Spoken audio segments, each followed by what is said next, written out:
ಒಂದು ಆಧ್ಯಾತ್ಮಿಕ ಬೋಧನೆ ಇದೆ. ಅದು ಒಂದು ನೈತಿಕ ಕರ್ತವ್ಯವನ್ನ ಎಲ್ಲಕ್ಕಿಂತ ಮೇಲೆ ಇರಿಸುತ್ತೆ.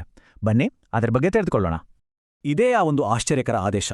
ಅಂದ್ರೆ ಪವಿತ್ರ ಆಚರಣೆಗಿಂತ ಮಾನವ ಸಂಬಂಧಗಳಿಗೆ ಹೆಚ್ಚಿನ ಬೆಲೆ. ಚರ್ಚ್ ಕೂಡ ಇದನ್ನೇ ಹೇಳುತ್ತೆ. ಸೌಹಾರ್ದತೆ ಅನ್ನೋದು ಬರೀ ವೈಯಕ್ತಿಕ ಅಲ್ಲ, ಅದು ಇಡೀ ಸಮಾಜದ ಅಡಿಪಾಯ. ಹಾಗಿದ್ರೆ ಈ ಮುಖ್ಯವಾದ ಕೆಲಸಕ್ಕೆ ಅಡ್ಡಿ ಏನು? ಉತ್ತರ ನಮ್ಮೊಳಗೆ ಇರುವೊಂದು ಬಲವಾದ ಭಾವನೆ.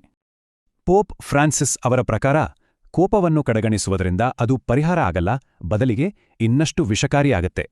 ಈಗ ನೋಡಿ, ಕೋಪದ ಬಗ್ಗೆ ಒಂದು ಸೂಕ್ಷ್ಮ ವ್ಯತ್ಯಾಸವನ್ನ ನಾವು ಅರ್ಥ ಮಾಡ್ಕೊಳ್ಬೇಕು.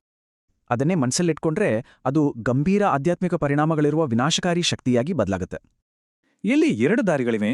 ಒಂದು ನಾಶದ ದಾರಿ, ಮತ್ತೊಂದು ಏಳಿಗೆಯ ದಾರಿ. ಆಯ್ಕೆ ನಮ್ಮದು. ಹಾಗಾದ್ರೆ ಆ ಶ್ರೇಷ್ಠ ಮಾರ್ಗ ಯಾವುದು? ಅದಕ್ಕೆ ಒಂದು ಸ್ಪಷ್ಟವಾದ ದೈವಿಕ ಉದಾಹರಣೆ ಇದೆ. ಇದು ಸಂಘರ್ಷದ ಸಮಯದಲ್ಲಿ ಈ 3 ಸದ್ಗುಣಗಳನ್ನ ಅಳವಡಿಸಿಕೊಳ್ಳಲು ಒಂದು ಸ್ಪಷ್ಟ ಕರೆ. ಎಷ್ಟೇ ಅನ್ಯಾಯ ಎದುರಾದರೂ ಕ್ರಿಸ್ತನು ಕೋಪಕ್ಕೆ ತನ್ನ ಹೃದಯದಲ್ಲಿ ಜಾಗ ಕೊಡಲಿಲ್ಲ.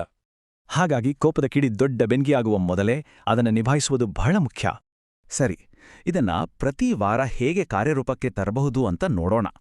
ಈ ಆಚರಣೆ ಕೇವಲ ಸಂಸ್ಕಾರ ಅಲ್ಲ, ಬದಲಿಗೆ ಕ್ರಿಯೆಗೆ ಇಳಿಯಲು ಒಂದು ಉದ್ದೇಶಪೂರ್ವಕ ಅವಕಾಶ.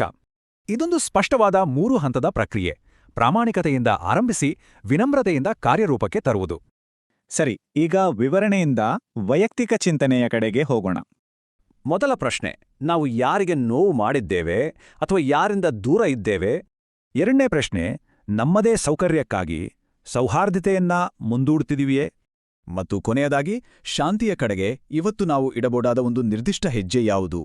ಈ ಪವಿತ್ರ ಆದೇಶ ಪಾಲಿಸಲು ಬೇಕಾದ ಧೈರ್ಯಕ್ಕಾಗಿ ಪ್ರಾರ್ಥನೆಯೊಂದಿಗೆ ಈ ಚಿಂತನೆ ಮುಕ್ತಾಯವಾಗುತ್ತದೆ.